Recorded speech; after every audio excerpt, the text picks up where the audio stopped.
This will be obvious later, but my mom never told me any of these stories. Edie would have, but Mom didn't like bringing up the past. Though, when we adopted a stray kitten, she was the one who named it Molly.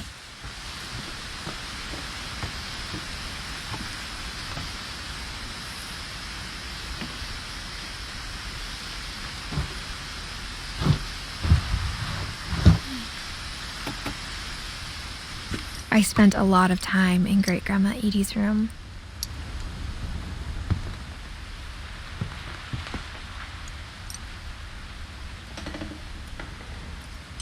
We got along, and it was a good place to hide from my mom. Her room was like a museum. For 500 years, the Finches have been famous throughout Norway for their fortune and misfortune.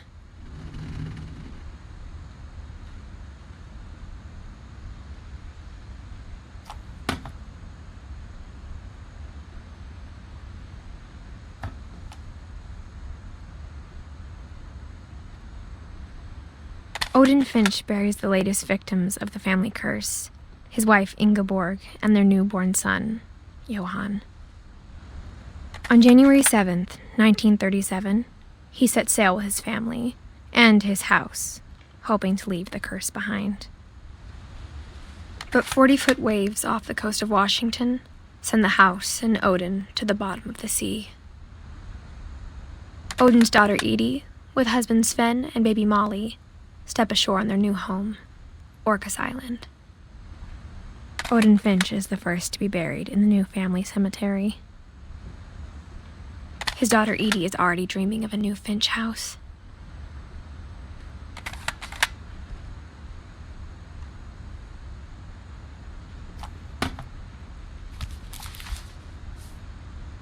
Whatever's wrong with this family, it goes back a long ways.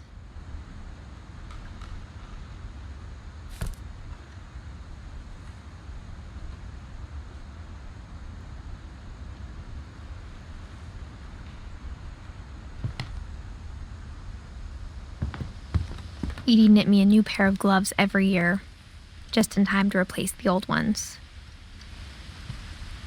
Louis died a week before we left, but Edie had already started to memorialize him.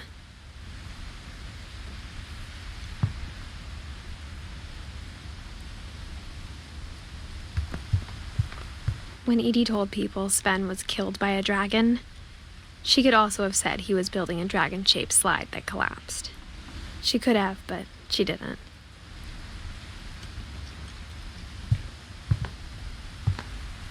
Edie gave a big interview about a mole man living under the Finch house. My mom was furious.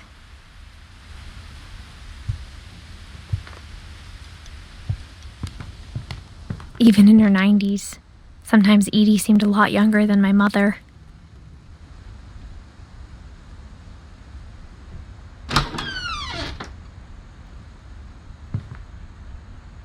The only trace Grandpa Sam's first wife, Kay, left on the house was the pink bathroom. It was a pretty big trace.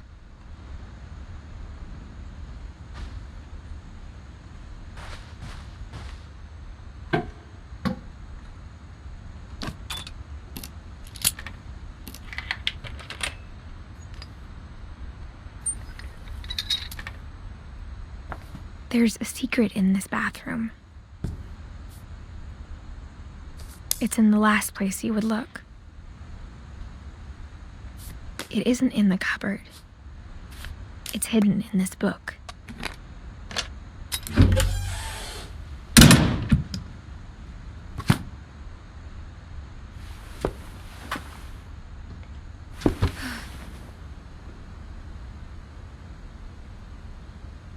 Sven gave Sam an old camera he'd refurbished.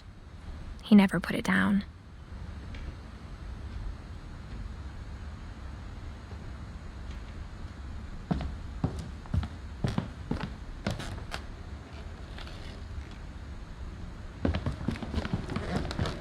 From the paintings on the wall, it was clear my brother Milton had been here before me.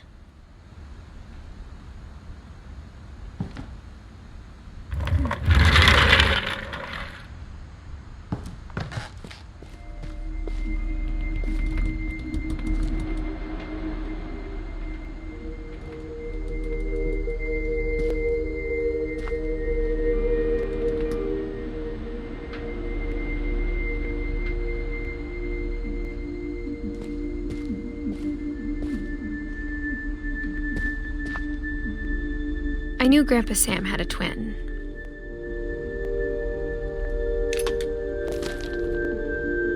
And that he never talked about him.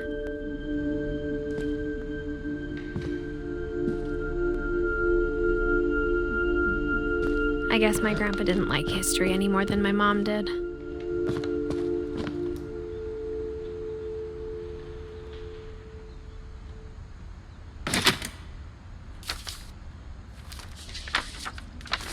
How I Want to Remember My Brother by Sam Finch.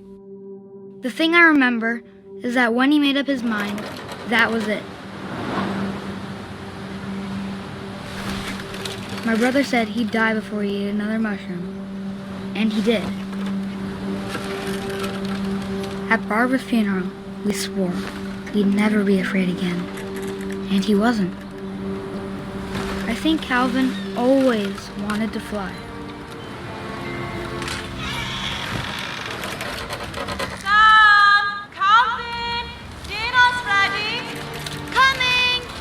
But that day, he finally made up his mind to do it. I told him going around was impossible. Maybe if I hadn't said that.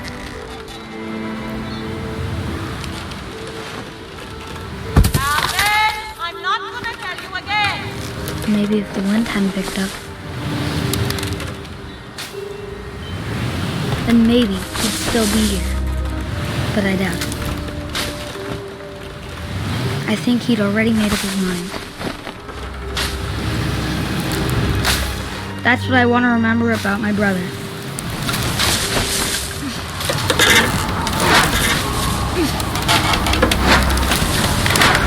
The day he made up his mind to fly. And he did.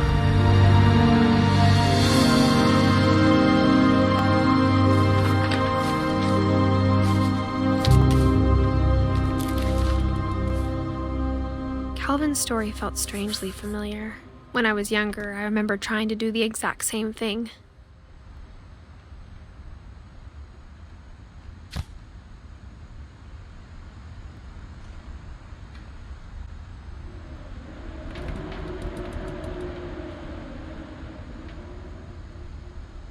After the funeral, Edie roped off Calvin's half of the room.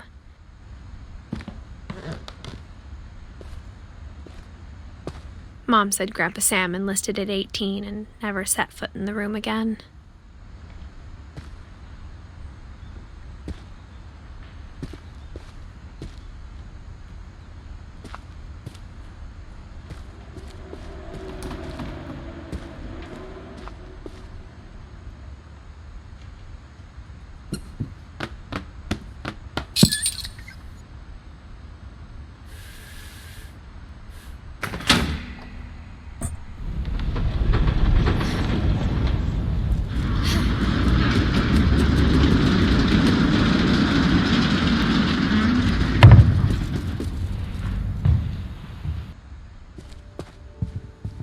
The passages were a pretty tight fit. They'd obviously been built for smaller hands and bellies.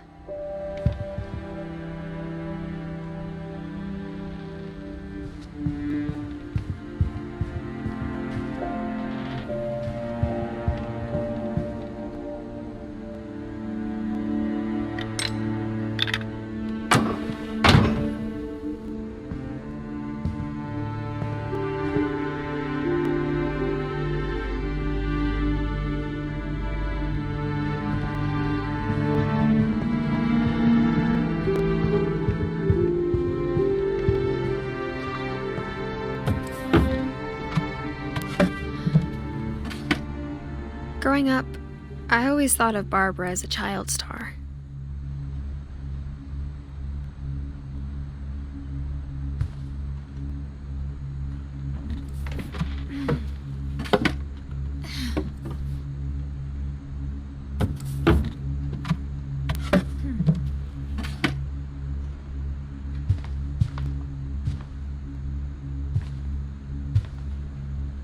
I never thought about how hard it must have been for her afterwards.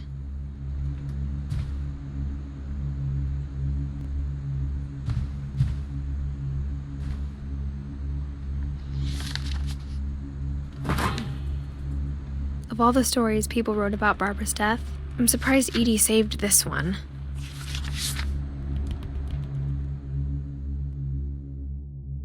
Old Jack here with another ghastly tale inspired by America's most unfortunate family. I'm calling it The Surprise Ending of Barbara Finch. As a child star, Barbara was famous for her scream. Now at 16, she was all washed up. A has-been. But in a lucky break, she'd been asked to perform her signature scream at a local convention for monster movie fans. It was just the boost her career needed. Unfortunately, her scream hadn't aged well. Getting better. I think you just need the right motivation.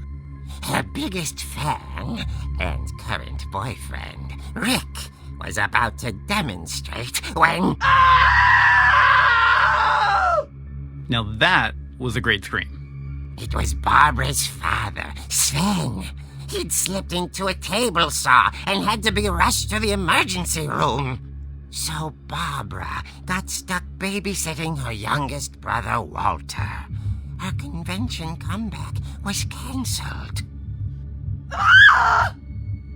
Okay, I'm hearing frustration, but I'm not hearing terror. What if I tried... A gang of hoodlums in Halloween masks have been terrorizing Orcas Island tonight. Police are urging residents to... That came from the basement. You're right! Also, I loved your delivery on that. Why is your basement door locked?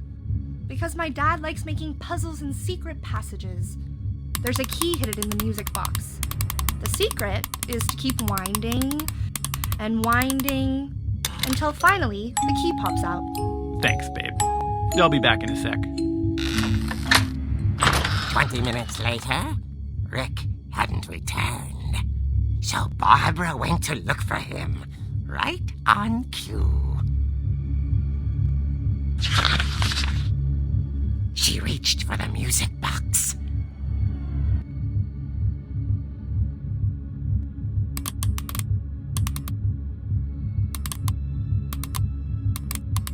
And as she wound the key, she listened for Rick, but the house was silent.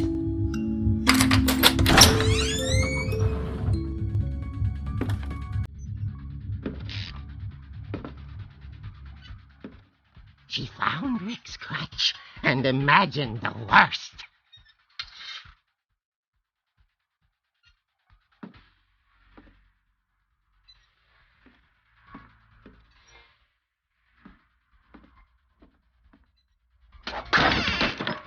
The gang's leader is the infamous Hookman killer, Dr. Carl Hamill, who impaled and then ate his family 10 years ago tonight.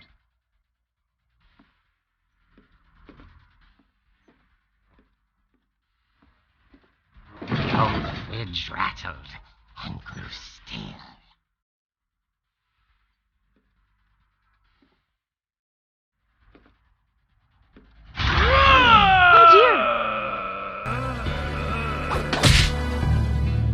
Oh! Rick? Barb, relax. I was just trying to scare you to help you find your scream. Well, I'm not scared, Rick. I'm furious. Then act furious.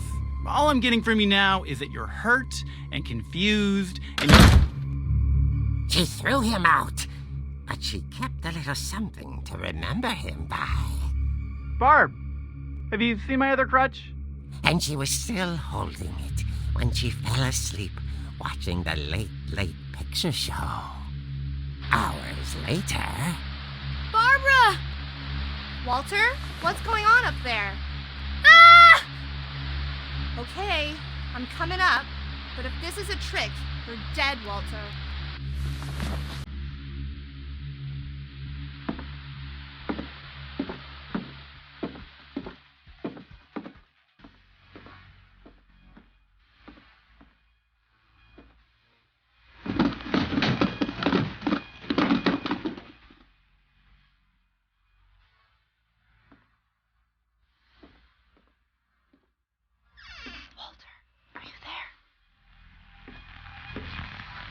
Walter had vanished, but his bedside radio was still on. Orcas Island police describe the man as 6 feet tall, with a steel hook for a hand. Residents are urged to lock all doors and windows and notify the police of any suspicious activity. Barbara turned, saw the hook man, and was speechless. He was quite smashing. And drunk he was. He couldn't get enough of Barbara. Okay, Barbara, there's gotta be another way out of here.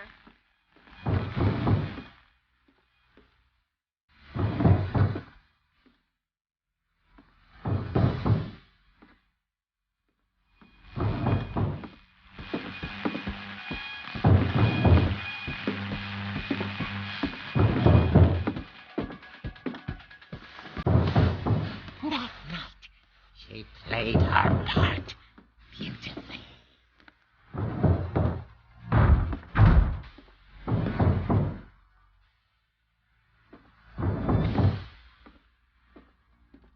She thought about abandoning Walter, but just couldn't do it.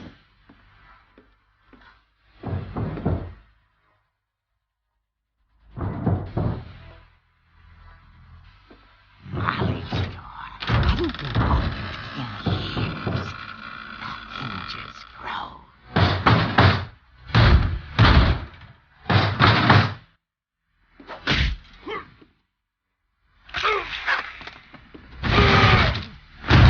He wasn't moving, but she sensed the story might not be over yet.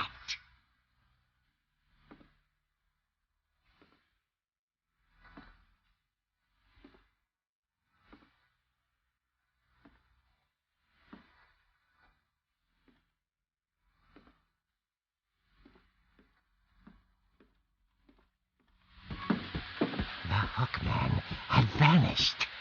She listened for his breathing, but all she heard was...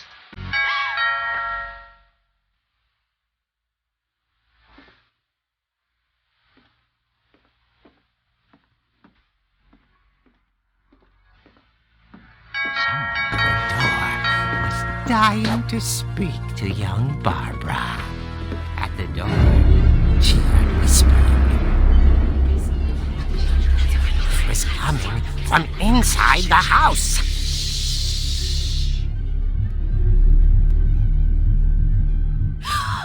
Oh dear. The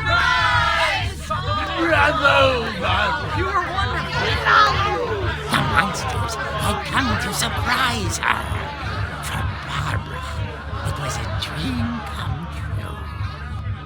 Then she saw what kind of monsters they were, and she realized what was about to happen. She was going to be famous. And with her final breath, Barbara Finch gave the performance of her life.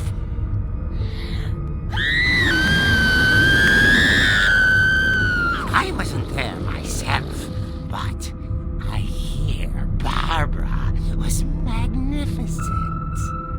Poor girl. She had a taste for stardom.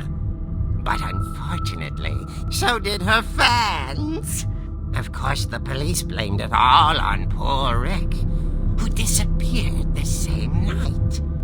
And little Walter, hiding under his bed the whole time. He took it all pretty hard, but that's another story. As for Barbara, tucked inside the music box was all they ever found of her. Her ear. Now that's what I call a real eerie tale.